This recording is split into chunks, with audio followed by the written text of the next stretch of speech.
Hey, what's going on, guys? Shane here, back with Bob, everyone's favorite demo dummy. What? What's with the face? You're gonna take offense to that, demo dummy? I was literally in the job description. That's how you found this job. All right, fine. What would make you feel more comfortable? How about demonstration assistant?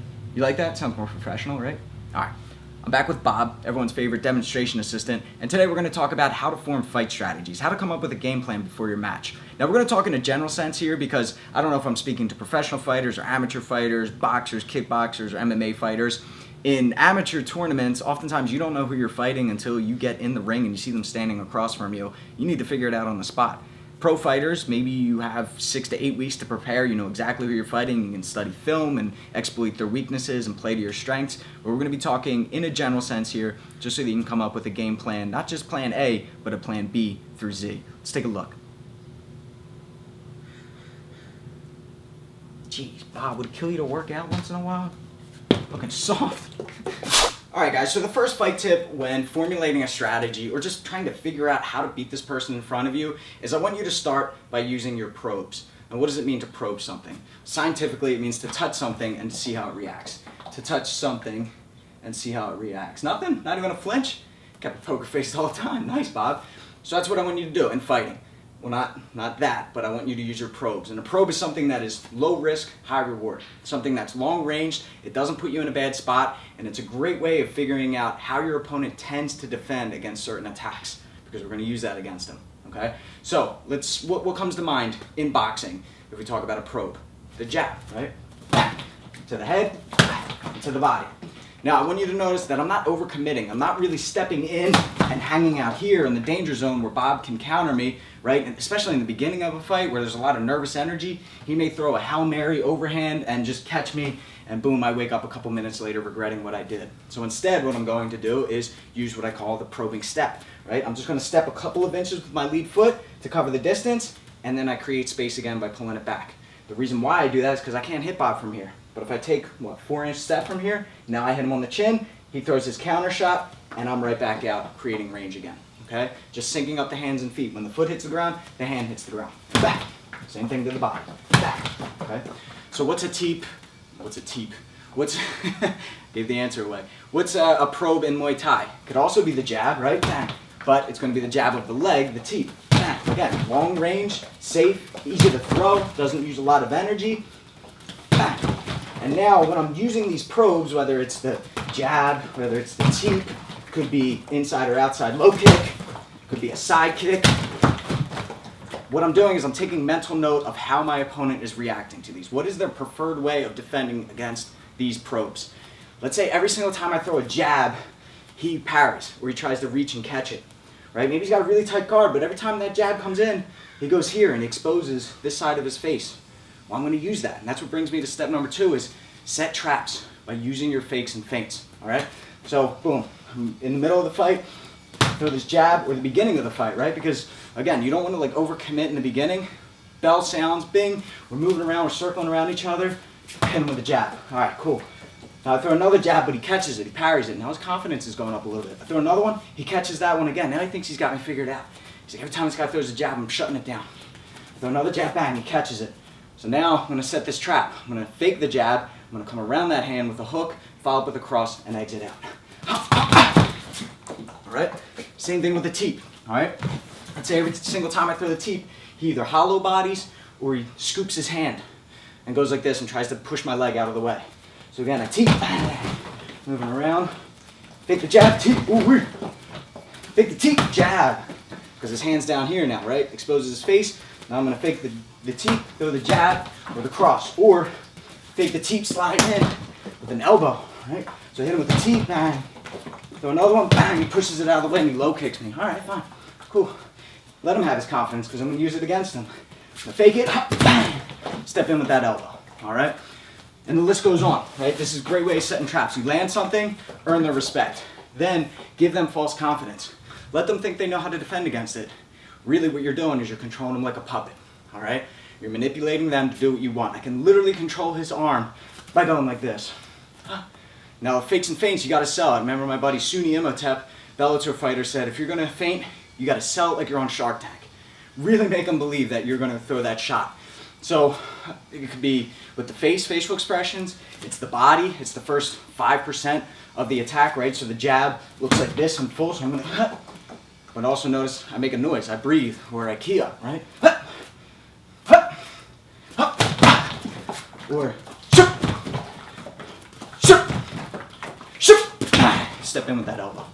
All right. Let's talk about point number 3, which is play to your strengths and exploit their weaknesses. Know thyself. And this is going to be something that you realize in your training. And it could come down to just what comes natural to you. Maybe you're naturally a grappler or a wrestler in MMA. You want to take people down, you want to ground and pound, or you want to submit them. Maybe you naturally like throwing your hands. You're a boxer, or kicking, or whatever. Go down the list. Play to your strengths. Whatever naturally comes to you, cool. Just hone those skills and get better at them. Also, body type is very important too, right? Let's say you're in an amateur tournament, you go in front of a guy, and he's a foot taller than you, he's lean, he's long, he's skinny. He's probably not going to get on the inside and dirty box on the inside. And if it's MMA, maybe, but he's probably not going to try to take you down right off the bat. Again, there's going to be the outliers, there's going to be people who try to just completely surprise you. You got to be ready for that. But it kind of works to judge a book a little bit by its cover in fighting based on body type, right? You got a tall, long, skinny guy. He's probably going to be throwing those teeps, throwing those jabs, using his range. You got a guy who's short for his division, stocky. He's probably going to try to take you down and bring you down to his level. All right, things to consider. So when you're practicing, when you're getting ready for the fight, know what your strengths are, and you're going to have to figure it out in the moment if you're an amateur, if you didn't have time to study film. But if in the moment you notice, all right, every time I tend to do certain attacks, this guy leans back, or he exposes his legs for the takedown, or he's wary of certain things. Again, these are just different things that you have to be able to pick up on in the moment, or just trust your coach, whether he's yelling it out from the sidelines during the fight, or you go back in between rounds and he goes, man, you're missing this. Every time you throw that jab, he's leaning back. Follow up with that little cut kick to the legs. Take those legs out, all right? So again, know thyself and figure out your opponent mid-fight. Point number 4 is have a trick or two up your sleeve, right? This is super important for a higher level, right? In the pros where people can study your tape, you have to be an ever-evolving fighter. You have to be able to bring things to the table that they didn't prepare for, that they didn't train for. Some things that come to mind right off the top of my head are wheel kicks, right? Moving around. If they've never seen this on film, they've never seen you practice it, and now all of a sudden you're moving around and you're known as being a grappler, and then you're catching them with one of those, it's likely that they're not prepared for it. And if you've practiced it enough in sparring, well, hopefully you're not doing that in sparring, knocking your partners out, but you get the point.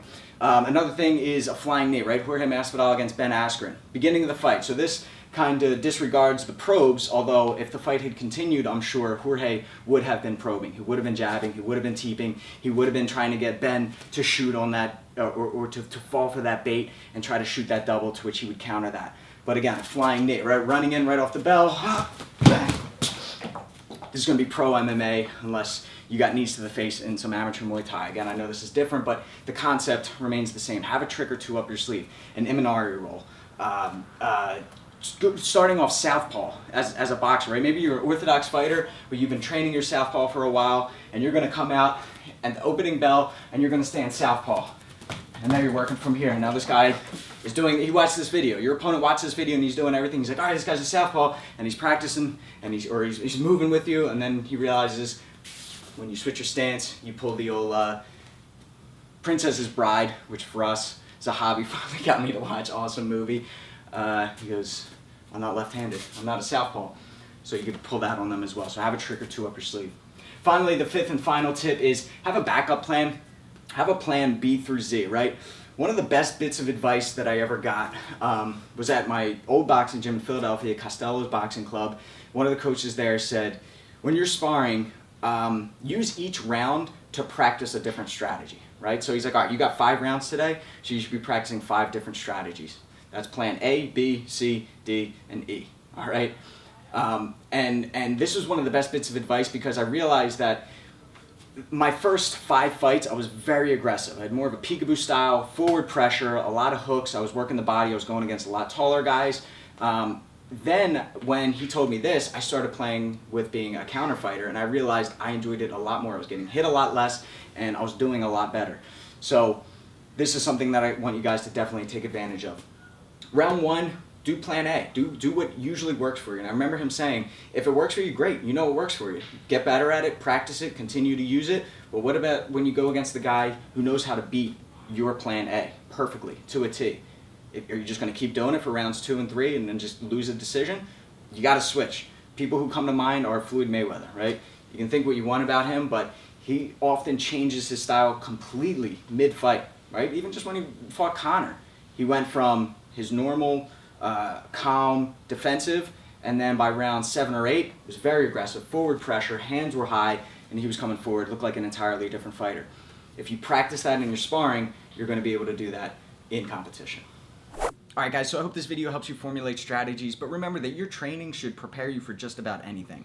You should have a plan A through Z. You should be able to adjust to any style fighter no matter what they bring to the table, right? They're going to try to catch you off guard. They're going to try to play to your weaknesses. And that's the exciting part about fighting, right? That's the chess match. That's the card game. They're going to have some tricks up their sleeve that you aren't prepared for. You got to adjust in the moment. You got to turn around, become a different fighter. You think about the high-level fighters that can do that, the Floyd Mayweathers, the Sanchez. You can tell that they have a strategy, that they play to their strengths and their opponent's weaknesses, but you know that they're just flowing. And in the moment, they are ready for whatever. They're going to roll with the punch, and they're going to counter it, and they're going to make you pay for it. So that's kind of how you got to think.